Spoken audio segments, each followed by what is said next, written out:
everyone, Tom here, back with yet another episode of Battle Rap Resume. We are looking back on Don't Flop Shrewsbury event that went down Friday the 15th of March. It just happened 2 days ago. I'm here with the two main guys behind the event. You all know who is. You probably know who Sean is. He's like the UK Nakaya out here, putting on these awesome clashes and these mad experiments, and the whole idea for this card of being a home team visitors and, you know, nurturing the MCs and giving them tickets to sell. And there were more people there than the All-Star game. You know, there was a hell of a lot of people here. Maybe they're a little bit biased. Maybe they'd never seen a battle before, but, you know, they banged that iron bar in front of the stage, and, you know, they had a good time with Crisby's verses and stuff like that. This is Don't Flop Shrewsbury, and, you know, we're going to go through every battle on the card and also discuss how this came together, because it is a really cool experiment. Shuffle T and Marlowe versus T-Dub and Briz or not, which, as we'll get into, I think was maybe a blessing in disguise that it didn't happen for this crowd. I'll start off by saying, I'll hold my hands up and say, I text both of them on Saturday morning, and I said, trust me, it is better that this battle is going to happen somewhere else. Yeah. Because they said, you know, they really kindly checked in and were like, how was the card? And I said it was a fucking good event, but it was not the right event for you to have that battle at. And I think, I don't really know Top and Briz that well, but I think all four of them, if that battle had gone down there, would have been really pissed off for the outcome. What happened there? Why did that get cancelled? No reasons that you wouldn't have heard before. No one was really at fault. And especially now, as soon as we discussed rearranging it, like any issues that it may have caused went away. So it doesn't even really matter anymore. To be quite honest, it really doesn't even matter anymore because it's going to happen. And especially after seeing what the event was like and how rowdy it was, it's good that it's got rearranged anyway. So I'd rather just focus on that. And Sean, you know, you've been telling me, we've been talking about this event for ages. I remember you texted me like in October or something, the early ideas for it. But you have been involved with events Don't Flop beforehand and stuff like that. What's the gestation process been like? Like, how long have you been working on this? It must be so mad for it just to have now happened. Like, it's weird because I was discussing it with a few people. Basically, I've got a house in Shrewsbury, so it just seems like a nice place that's kind of gets quite a nice nightlife. It's got easy access through trains and what have you. So it was something that's always been discussed to a degree for a long time, but it was always on a much smaller scale. So we were talking about getting a room that was kind of 200 capacity and maybe putting on 4 or 5 battles, known guys, and just have a laugh. And then we started to like look at what we could do to actually get more people to participate. Obviously, everyone knows the kind of subscribers that Don't Flop's got, the pool that it's got, but lots of these people aren't engaging anymore. Yeah. But you can, you know that everyone knows about it. So we thought there needs to be a way that we can utilise that name and that pool and get people to actually attend events, because they're not just going to go to London or Manchester or wherever just off a card. So if you can try and get your battlers to be your network, and then they can really work for you. So it's an idea that we want to do all around the country, but Shrewsbury is just purely because I live here. So It worked though, is the mad thing. It's like, you know, I go to most UK events, you see the same old faces. I went to Summer Madness 8. You saw people you knew, of course, but it was mostly a new crowd. Shrewsbury, there was no one. I didn't see anyone apart from like yourself and Eurgh stuff. There were no like fans out there. It was just all friends of people. Like, one of the crazy things to see was when some of the battlers came off stage. Excuse me for forgetting the guy's name. The guy who battled Lefty. Yeah, pri-d. Yeah, he was swamped by his friends and family like a game show winner when he came off stage, man. They were all chanting his name. They nearly carried him off the stage. Crazy. The guy about Peace Soldier was a god. He was a god on stage. Crisby. Not like a god. He was a god. Well, the thing is, in his own words, he was the hometown hero, which I've been making fun of himself, because even the greatest of heroes don't call himself a hero. But he was happy to use that word, and he was pretty justified. Yeah, I'm gonna be honest, man. The way he was received, I wouldn't say this very often, but I would say the way he was received by the people he brought with him, I think that justifies usage of hometown hero.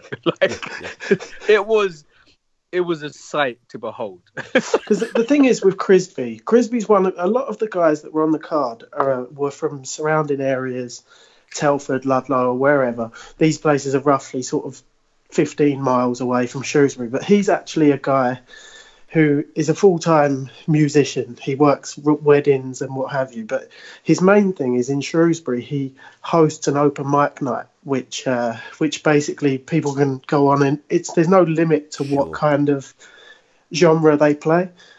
So he's basically over the last 4 months just been pushing these tickets to people who come to his open mic nights.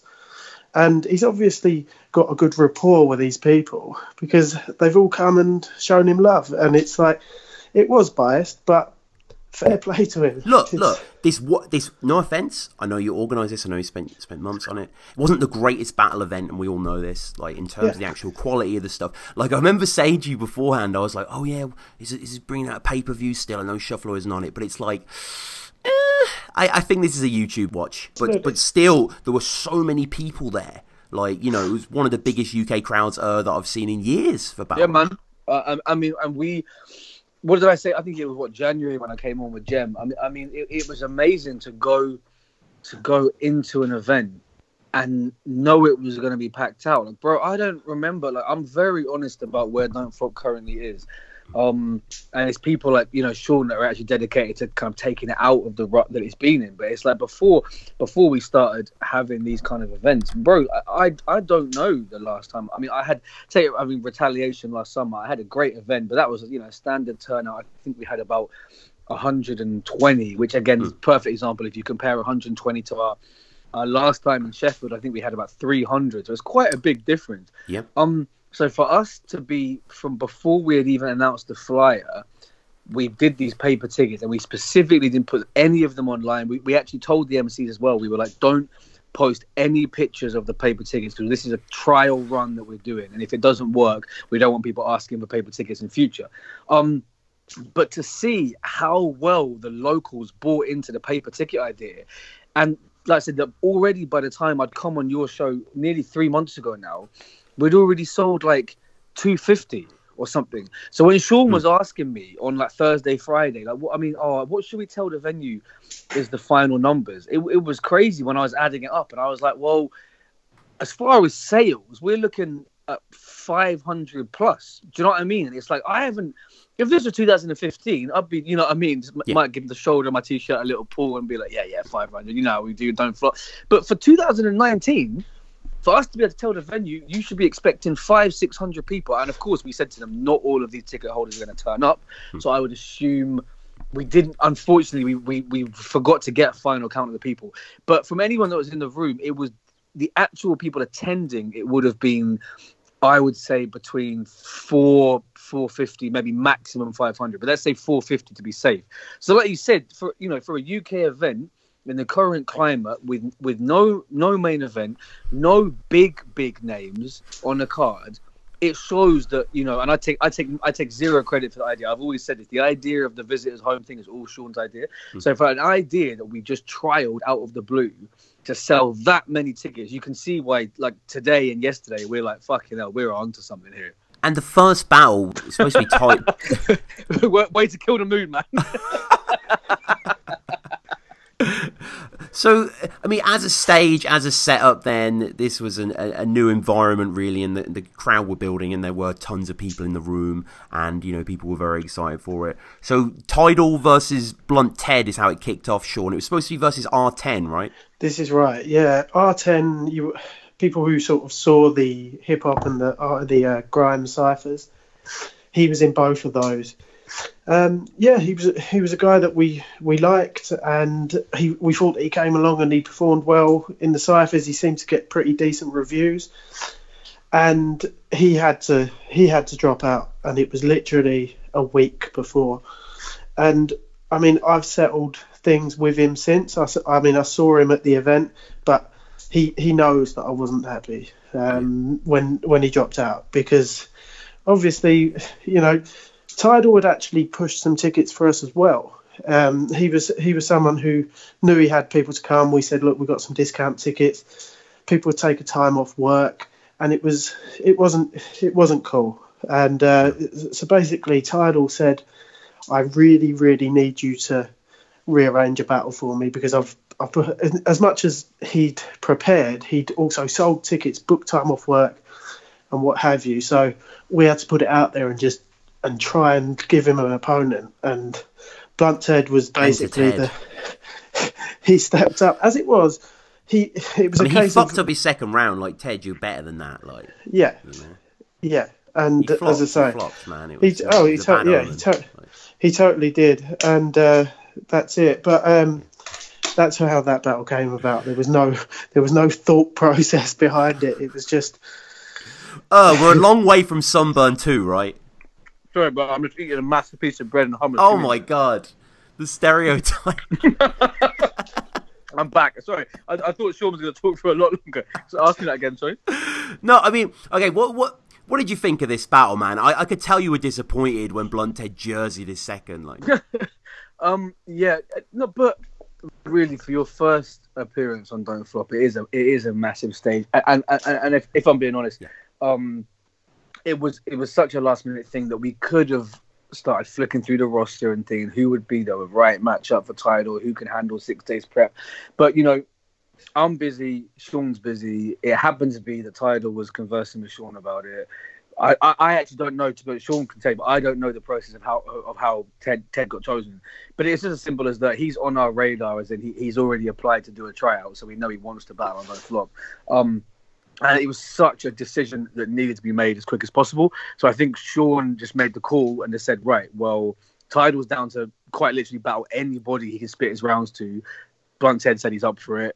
Let's just confirm that.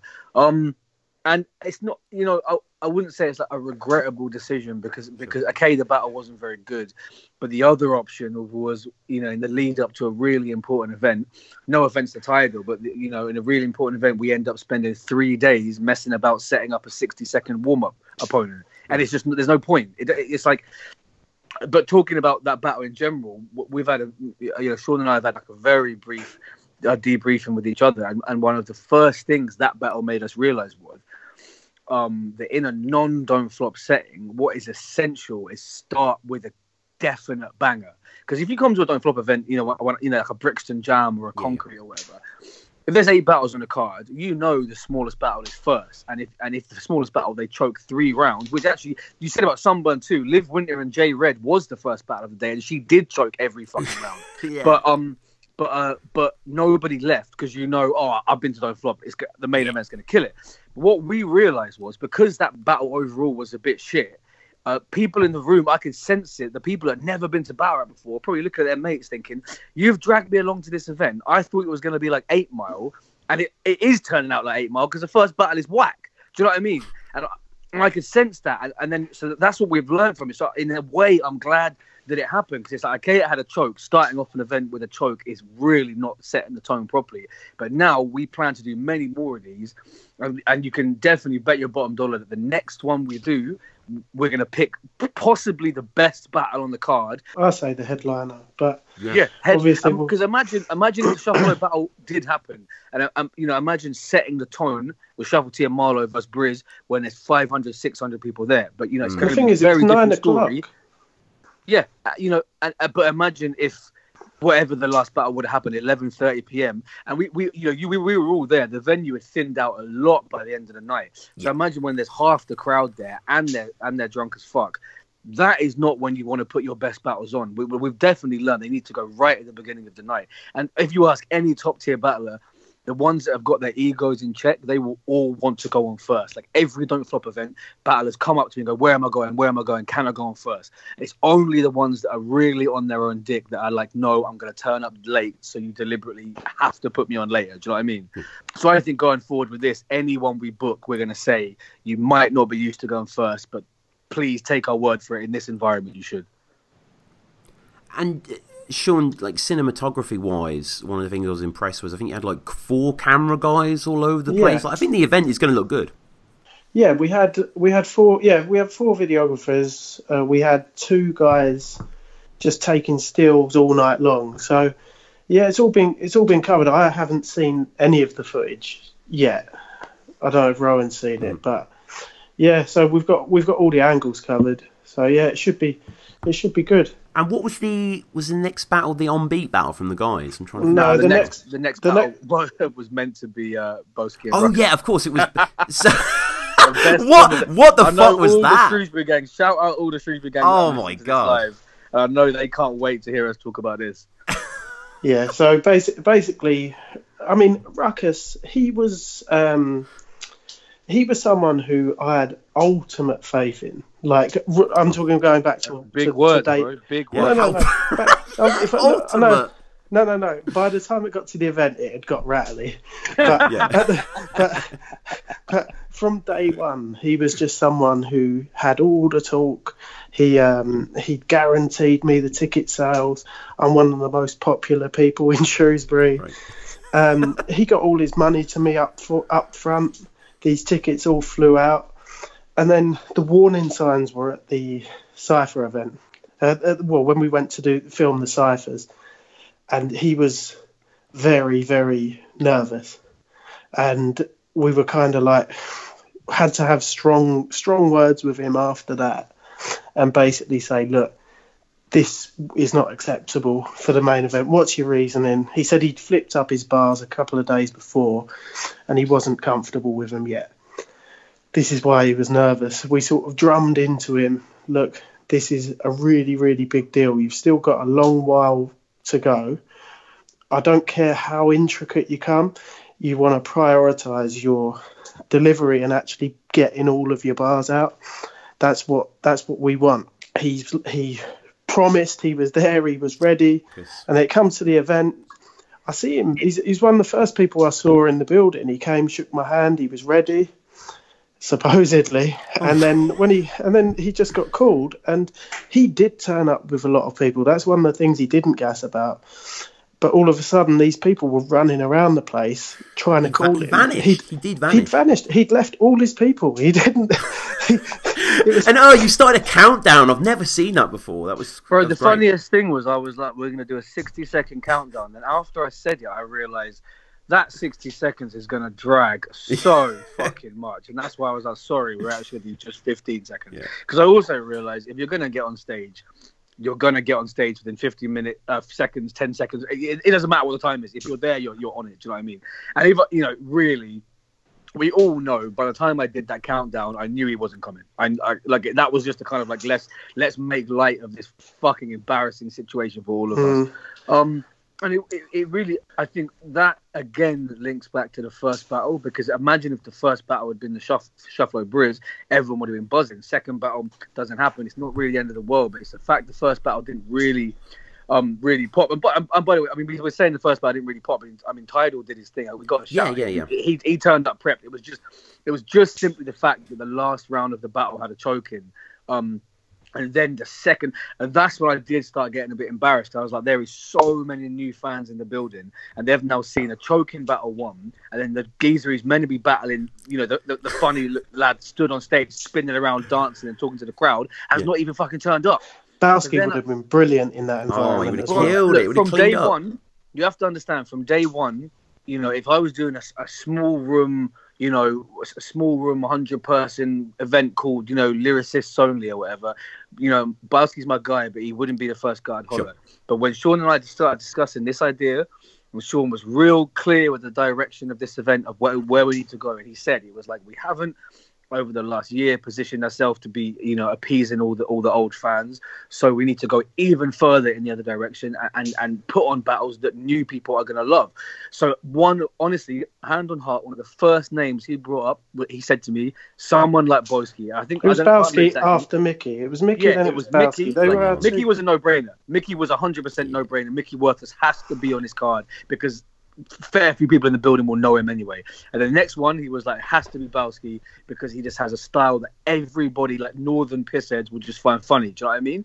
So I felt so bad for him that he was saying, I can't wait for this battle. I've checked this guy out. I watched him in the cypher, blah, blah, blah. And I fully believed it. And Mickey even said, actually, backstage, Mickey was like, bro, you don't understand. I prepped like Bałski is, he is so fucking ready to go. Like he ain't nervous with the big crowds or anything like that. He's fully ready to go. And I knew that, and Sean knew that as well. Like he is, after Mickey, the second person we had to book. So to see him standing on stage, I wasn't even embarrassed for him. I just felt really bad for him. Like, I was embarrassed for myself that this was happening, but for him, it's just like, bro, like, you've done us a favor battling this kid that has never, ever battled on Don't Flop before. Bałski probably has 30-plus battles, and you've taken time out of your life to write this battle, and he can't even be bothered to come on the stage and do it. Do you know what I mean? So that was it was funny doing the countdown, but if we're being honest, it was quite a low moment of the night.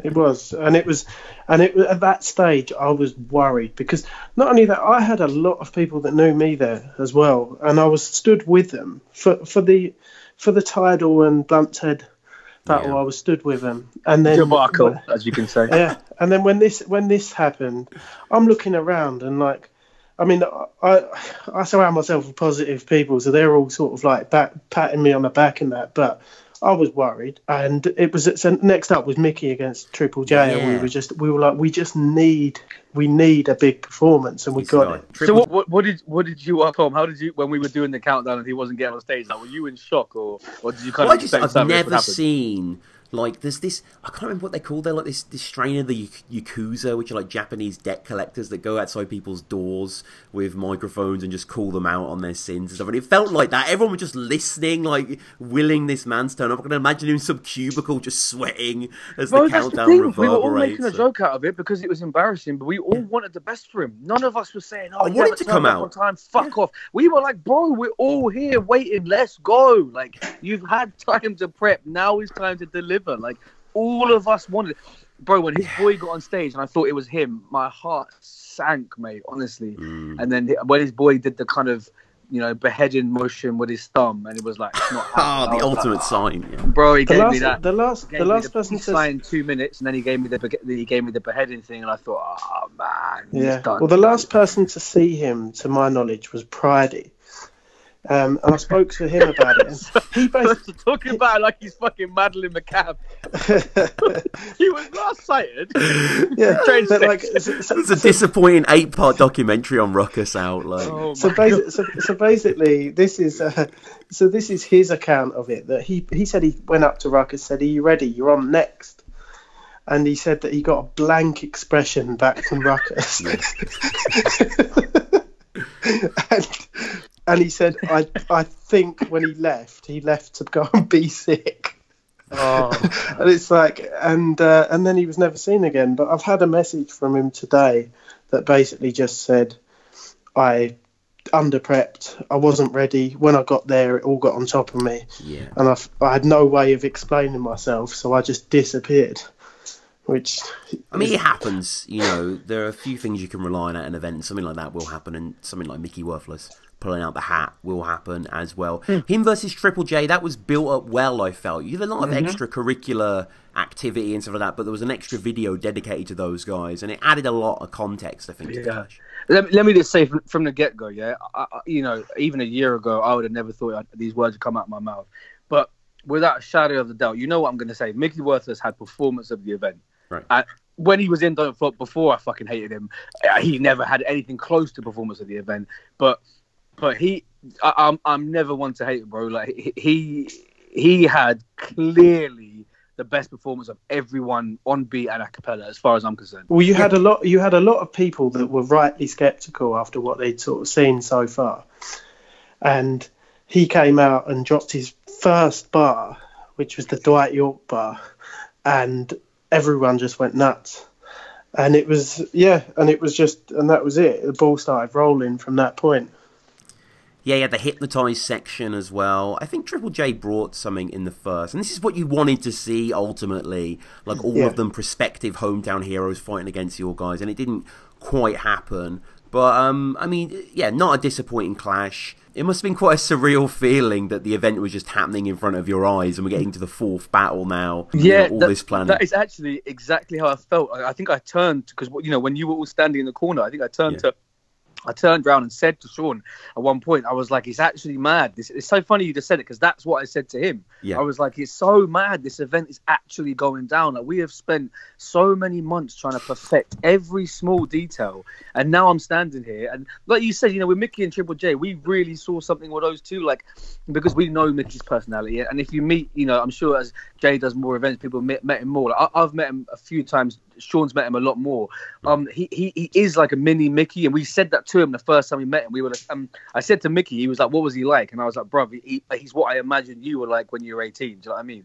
So it's like, that's why we put in that extra effort. So like, I asked them both, if you got a diss track, make a diss track. If you want to come, you know, the idea of Mickey, like, and that wasn't a staged video. Like, the whole thing of Mickey surprising him, that was 100% genuine. Like, we just said to Mickey, but you need to get to Shrewsbury for whatever it was, 3 p.m. This is where you come to, and make sure you're not bait about it. Don't be on Instagram saying you're on a train, whatever. Because we're gonna get this video of you surprising him. And Jay's reaction was exactly what we thought it was gonna be.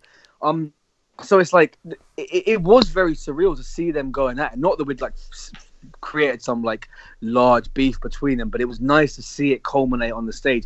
And if I'm being really honest, it was nice to see Mickey take the win, because he should have taken the win. Like, yeah, Jay had a few fuck-ups, but it's his first ever battle he's ever done on a massive stage on the biggest channel in the country. Do you know what I mean? So it's like, of course he's going to be nervous. Mickey should have won that battle, and he did clearly win it. And I don't really think either of them come out of that looking bad. And next up was the local guys, the on beat guys, right? Yeah. This was Monroe versus Wardy. Wordy, I think.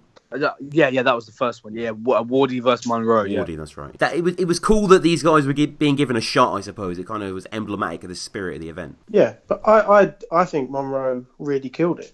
I genuinely think, because the thing is, it's okay to like judge these guys.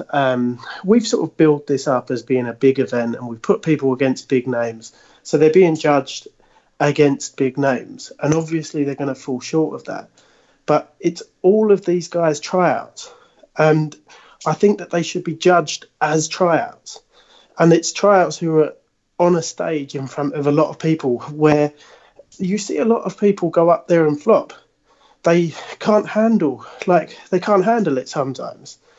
And these guys have gone on there, and I think that Monroe, I'm happy to say he killed it, because I thought his delivery was amazing. But yeah, I mean, I think Wardy did suffer, and he suffered, and he came out, he said afterwards he got overwhelmed. And it's I think Monroe was very, very good, but I need to see it back, obviously. Right, we can't stress it enough. Like for your first, you know, I think, when did we first meet these people? I think it was November, which seems like a lifetime ago. It's like, yeah, it was. We've been trying to drill it in these people's heads, like, and we kind of knew from day one a lot of them won't take our word as gospel, and they're going to have to find out the hard way. But we've been trying to say to them, look, this isn't some piss about in the Fiddler's Elbow with 20 people there. There is going to be hundreds of people there. Whether you want to believe us or not, there will be. And I think some of them really took that on board. And I think some of them, I say Wardy in the cypher, when there's 10 people in the room and just a couple cameramen, I think he had one of the best verses in both cyphers. I really fuck with him from that. But I think same thing. I think of all the mental prep he must have done, he got on stage and was still like, oh, this is a even bigger deal than I've built it up to be. And he was kind of spitting like he didn't want to be there. Like, lyrically, I can't really remember what he said, because battle rap is 90% about delivery. Do you know what I mean? So I'm sure watching it back, he had some good shit. But Monroe, like, I'm not going to say he was a complete package. He's not there yet. But, like, as far as a tryout performance on Don't Flop, he was swagging on stage like he was in his living room, brother. And that's what we wanted to see. That kind of, like, that cocky, you know, out of the ring, you got to rein it in and behave yourself. But when I love seeing it when battlers hop on the stage and they act like they own the fucking room. And he was there spitting to all the different cameras, talking to the crowd, saying, "Oh, Wardy, who the fuck are you?" Do you know what I mean? Like, and he won clearly. It doesn't matter if you might watch it back. In my opinion, you might watch it back, and Wardy might have stronger bars on paper. But if you can't step on the stage in the bottom market and shut the stage down, your lyrics are fucking meaningless. Do you know what I mean? And it was interesting that, you know, you mentioned the home visitors, the home team delivering, and the next two clashes, P Soldier loses and Lefty loses. It was quite a turn up for the books, quite a twist. Yeah, definitely, man. the piece, I think it was the next one was Lefty against pri-d, right? Yeah, that was a close contest, to be fair. Yeah. Is it ironic that it's pri-d and craft-d, by the way? Is that just some sort of serendipity, or some homage? Yeah, I don't think it's anything to do with craft-d. What do you mean? Because they're both ginger. Well, yeah, both ginger. They both end with -d. Pause. But nah, I don't. Nah, it's because his surname is a manifestation of pri-d. I see. But yeah, that was close. But then I thought Crispy sort of he really just had the crowd in the palm of his hand, and P got booed quite a bit. Yeah, I mean the P Crispy. Like I say, I was one of the judges for that P against. Hold on, we didn't even discuss the pri-d Lefty battle. Are we just forgetting? No, yeah, well, yes. So the pri-d Lefty battle. I mean, I don't know. Is Lefty's shtick wearing a little thin? I found just recently in terms of this battle, the DMAC battle. I know the environment's very different, but the crowd weren't really playing to it. I felt. I don't know. I was there for his DMAC battle, and I mean I've heard some criticism, but I mean I was there, and I thought he was great against DMAC, and I haven't watched that one back, but yeah, I thought he was great. And then against pri-d, he. I mean, I gave him the first round, and then the second round, I only didn't give it to him because he did have a stumble in it. And I think in an on-beat where it's like 2/16s, you got to do a lot to afford a stumble. So I gave that round to pri-d, but yeah, I'm a Lefty fan. pri-d just saying in the chat it's to do with his second name as well. So yeah, I mean, no Danny homage there. But how did you call the clash? How I called it, I would call it and say pri-d won because I did think it was if we're completely ignoring the crowd, which you could say you should do or you shouldn't do. There's arguments for both. If we are just completely ignoring them, I do think it was really quite even. They were going back and forth. It was Lefty. I think Lefty is maybe a little bit more comfortable in general on the mic, but at the same time pri-d was probably in the room more comfortable because he had a lot of people there supporting him, which was great. And shout his fans, they weren't acting like bellends at all. They were just supporting him, which is what he meant to do. I think really no disrespect to pri-d at all, but I kind of knew deep down Lefty wouldn't see him as a huge threat because he hasn't really got much footage to go on. So I think Lefty might have slept on him a little bit. Wrote bars. This is my only issue. Lefty, I think it's an a cappella battle. I think he is one of the funniest ever. Every battle, he has never had a shit a cappella performance, I think. But I think what it is with him on beat is that he makes a lot of music. Music is his life. Do you know what I mean? I think his music is really not very punchliney. It's about feelings and vibes and making good songs. And I think that is what I was worried about. That pri-d would definitely take this battle more seriously. He would come with more punchlines and Lefty would come with a more musical approach. And I think that is exactly what happened.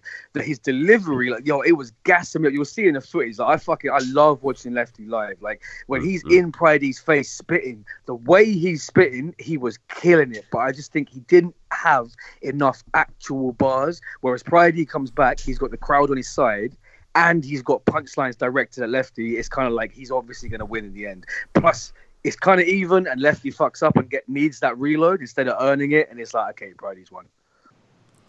Yeah, I thought pri-d controlled the crowd really well, but they were his crowd absolutely, and they were a pretty rowdy crowd as well. Like there was so a guy rowdy, got straight up interrupted, like really rude.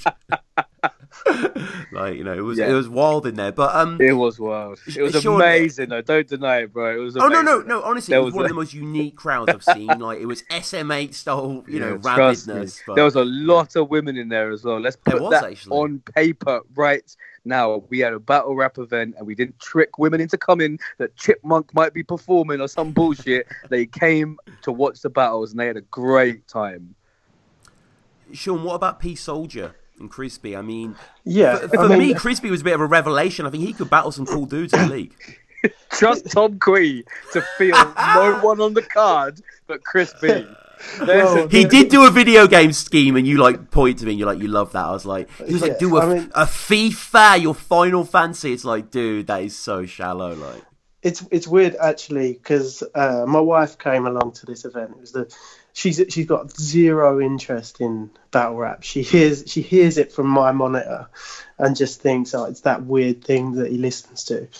But she came, she watched every single battle, and I just spoke to her today and said, who do you think was was the best of anyone that you heard. She said Crisby. So he Well, must have. is that actually it? That's crazy. I didn't know that. Yeah. So to someone who knows nothing about it and just judging someone off what they do on the stage, and that's what a lot of people in that room would have been doing, she thought Crisby. I thought Crisby. I thought Crisby. I like the way his body language towards P. He sort of barked on him. P was a little too isolated for me there.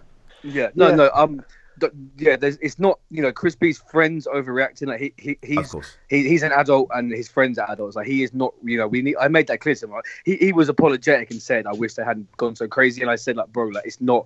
You aren't in control of 30 people in the front row. Like we asked you to bring your friends. You brought them. They've unfortunately taken this as some kind of like thing where we're going to judge the battle on crowd reaction or something.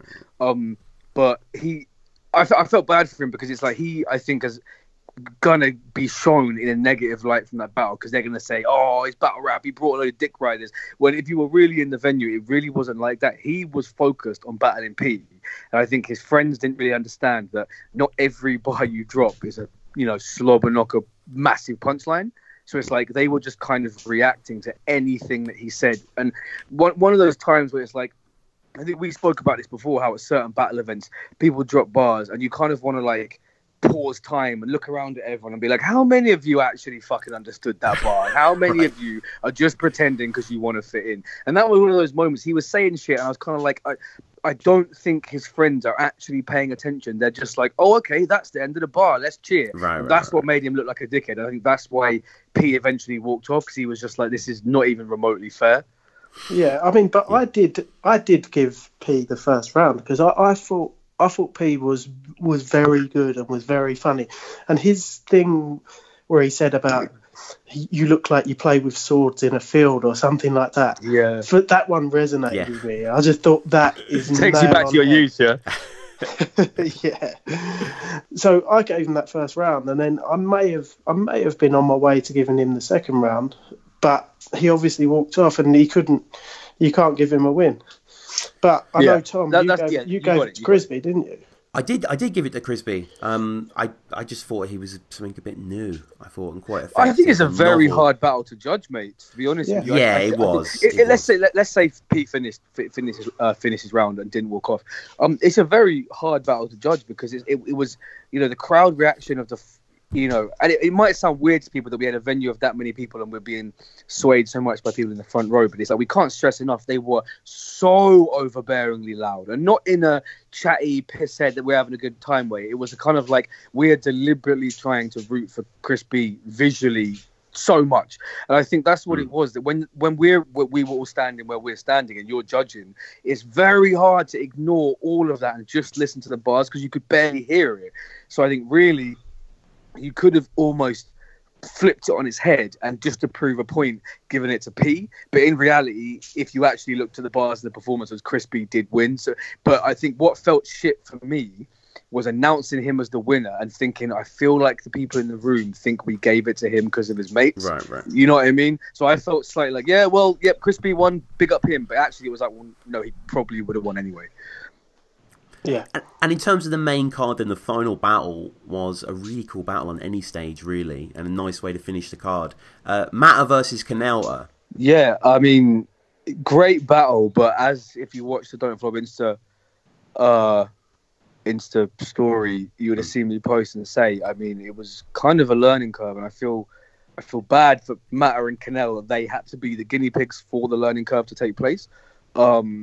But really, what I took away from that battle isn't that it was an amazing battle, because I couldn't really concentrate on it. What I took away from that battle was, for event 2, we have to stop the battles earlier, because that really is a great matchup, and I don't think the crowd appreciated it at all, because I think that was something like, I think it was like 11:30, if I remember correctly. So people have been in there drinking. That was scheduled for 11:30. People have been drinking for 3.5 hours by then. And I think it really showed, because again, if we go back to like a quote unquote normal Don't Flop event, that battle would be received so well by everybody, because they'd know the image of Canel that he has as being this like, drug head or whatever. And then whatever Canel said to Matter about you're from Yorkshire, when people know all that shit, you can react easier. But I think to a crowd that doesn't really know who either of them are, they're drunk as fuck. And also the fact that Matter quite early on said, oh, well, Canel, he had a bar or something about Canel's repping the home team, but he's actually from Wales. I think kind of from then, the crowd were even less interested in Canel because they were like, oh, you're some fraud trying to rep the home team and you're not even from it. Shrewsbury hate Wrexham as well. It's very. I mean, where Shrewsbury is about like 5 or 6 miles. It's only a few miles from the border, and then equal distance the other side of the border is Wrexham, and there's a lot of history there. So it's I think still Canel got some of his absurdist punches off. Like, you know, I think the material was good. That's the thing. I really can't comment on it because I haven't got the footage back yet, and I really I spent most of the battle thinking, "Fuck, this is pissing me off" because they're not listening. But again, it's not. The thing is, you can't have your cake and eat it in this game. Like Sean and I from the beginning said, we want fans we deliberately want it on a night time, and we want fans who are getting drunk and being rowdy. Like, you can't set a card up with that expectation and then be pissed off that they're being too rowdy. So I spent that battle annoyed at myself. Like, I wish we'd thought of this before and ended the battles at 11, because it's like I'm not going to redo the battle, and I know Canel might want to. I know Matter will not give a shit to redo it. So it's like I was watching it thinking, well, I'm 2 meters away from them and I can't really hear what they're saying, so I'm going to assume the people at the back haven't got a clue. So it was a shame. I mean, you seem to have understood more of the bars than I did, so you probably can give a better breakdown. But as far as I was concerned, I actually was a bit depressed by it because we were so excited with it on paper. I just don't think it lived up to it, but it definitely wasn't the MC's fault. And were there any other battles after this? Anything else go down? This is pretty much the end of the event, right? No, that was the last battle, and then we had an hour and a half of music. That's right, yeah. Which was some people like the highlight. Lefty. Yeah. But P-Soldier and Lefty performed their music, but Lefty had to limp off because he ended up getting cramp in both of his calves. Had to limp off halfway through his set. But but at the end, everyone just had fun, and it was it was really nice for it to just end in that way. It was literally, we just had a grind beat playing for an hour and just passed the mic around. All the Shrewsbury MCs came out, all fans that were in the crowd that could spit got on there, and it was great. I really was happy with the way it ended. I think that the ending as a whole made me think, okay, we've got the scheduling of this night right. It's just the timings we need to change, because I think what we did was we specifically started it off with some live music to engage people, then a DJ, then the battles. We thought we'd build up to the on-beat battles, so when people are at their most hype, we'll have the on-beat battles, and then they can make as much noise as they want, they can laugh, and that really, I feel like, worked. But I think what our mistake was we should have made it very simple, that it starts a cappella, and then as soon as the musical stuff starts, it's musical for the rest of the evening. Because I found that after the on-beat battles, I think going back to a cappella, it just felt a bit empty in the room, because I think, like I said, that time it was 10:30, whatever. Yeah. People were too drunk to just stand in silence and listen. So I think it really showed, because every time, you must have noticed, every time I said on the mic, remember midnight, we got a grime open mic, people in the crowd were cheering for it. So, and that doesn't usually happen. We've done open mics at events before. We've had live sets. I'm not even going to say the MC's names, but MCs that have really put a lot of work in their craft, and they get 10 people staying and watching them, and shit's embarrassing. But for us, Ed Sheeran got about 10 people watching. Bro, Ed Sheeran had people standing at the back of the room saying, "Who the fuck is this prick?" Do you know what I mean? Crazy. That's what people were saying to me. Who the fuck is he? He's a country singer. Yeah, brother. It's like, but then I think with this, I really liked the way we laid this out, because when that music came back on and we were just every time I said it, get ready for the open mic, people were getting so fucking buzzing about it. And then that whole hour, that just went by in 5 minutes. Again, we've had ciphers where I'm looking at, this is back in the day with Liam and stuff. I'm looking at Liam and he's looking at me like, fucking hell, we need to stop filming. This is dead. But with that hour just flew by, because it was just vibes. And me and Sean were there just like, this is what we wanted. Just people having a good time. There was about 50 fucking grime MCs on the stage. No attitude, no beef. It was just, let's rap. And we filmed the whole thing as well. So we'll be uploading that as well. So yeah, as a grime fan that we both are, that was like the icing on the cake, really. Yeah, I loved it. And what about future events then? Are we going to see another event for you guys this year, or? I think. Well, yeah, Sean can answer that. Yeah. Well, Shrewsbury will almost certainly happen again. Mm-hmm. It's we've had the in Shrewsbury or it won't be the next. No, we were actually planning on doing Don't Flop Shrewsbury in Bournemouth. Tewsbury or something. Yeah, but it heavily looks like the next home versus visitors is going to be in Birmingham. Okay. So there was a lot of people that spoke to us at the event on Friday from Birmingham who it's almost picking itself, and that's talking about venues, performers, sponsors, everything. Okay, so, Sean, I need to say on behalf of every fan in the world who lives in Birmingham, do an event in Birmingham. I don't want it at the Hare and Hounds, which is 40 minutes away outside the city centre. I want something next to the fucking ball. Yeah, that's we've already agreed on that. We said that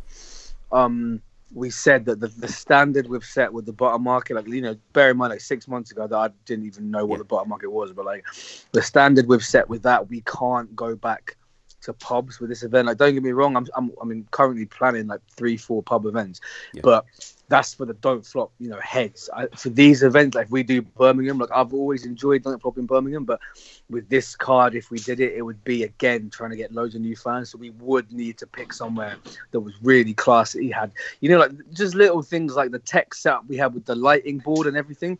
Quite a few people. Sometimes you feel like those little touches go unnoticed, but quite a few people are like, "Oh, I love what you've done with the lighting. I love what you know what I mean." Like, so we need to pick somewhere in Brum or anywhere else. Everywhere has to match that standard. It doesn't need to be like a super club like the bottom market, but it can't just be a pub because that would look on camera. It wouldn't really give it this like massive competitive feel that we managed to create on Friday. So yeah, I think Birmingham definitely. Then there's like talks of Coventry as well, because very randomly, the drum and bass event I had the other week, one of the MCs that battled on the drum and bass card does hip hop, and he's from Coventry, and he was like, really, I'd rather do a battle in Coventry over hip hop. So we've already got 3 or 4 MCs there that are willing to make a team. And from that, I mean, I don't know why they're all in the Midlands. After the Midlands, the thing is, I'd that's love good to take it, way further, like like Wales, Ireland, Scotland. Like I'd love to do it everywhere, man. But like the thing is, with there, you've already picked 3 West Midlands areas. It then opens the possibility of doing Shrewsbury against Birmingham or Birmingham against Coventry. So if you pick your most established new heads, you can set something up like that. I mean, there wouldn't be enough heads that you'd keep you could do a whole event around it. You'd have to build it. But if you've got your biggest ticket sellers and the people who actually were able to come and perform, and then you put them all into an event together, then you've got an event. I think that if we're looking at like 9 to 12 months down the line, I think that would be an amazing goal to work towards. Like to have 4 home teams, 4 or 5 home teams from 5 successful events, and then do like a mini tournament. I don't know. It does just add something to it. And like, I think I said when I came on for the Explains Everything thing, like, I mean, I was even bigging them up when all of them, and even since that day, have consistently been trying to put me down and put my league down. I even came on the show and said, I think the idea of what they do is great. And I'll never say any different. I think just in general, when we've had solo and 2-on-2 battles for so long, the idea of battling with teams is a great idea. And let's say it doesn't matter how much they'll say that our events and these home team versus visitors are shit. Like I'm not going to say their team idea is shit because it's not.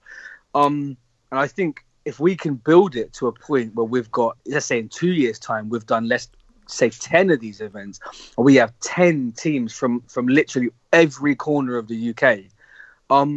That'd be amazing, and then we could build on it. And we've had people from overseas hit us up. Like that's not something we'd take on lightly, and I wouldn't do that for a long time. But like that would be another goal I'd love to do. Would be to take this concept to America, Canada, Australia, Europe. Like I was even speaking to people in India. Do you know what I mean? It literally exactly that. You'd need a stupid amount of money to do it, but I would love it if we could get Oz team, Canada team. Or even New York team, Atlanta team, New Orleans, bro, that would be amazing.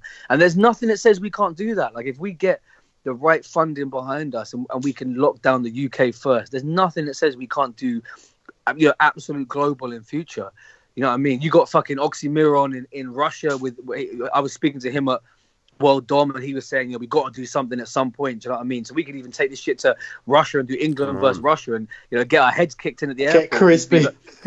Crispy versus Oxy. Crispy would sell a whole plane out with all these people. But trust me, I really, you know, if I was depressed from Friday and I wasn't feeling it, I'd be the first person to say. And I got to commend Sean and all his hard work, and to be honest, I'll commend myself as well, because I feel like the event, the battles might not have been as good as other Don't Flop battles were, and that's true. But I think, as far as what the concept is and if we can carry it forward, I think the answer is a resounding yes. Yeah. So, and thanks. I mean, there's going to be some people listening that came. So genuinely, thank you so much to everybody that came. Especially thanks to the Don't Flop original fans that bought a ticket and came, because I know for you, a lot of you will have looked at the card and be like, "Who the fuck are these people?"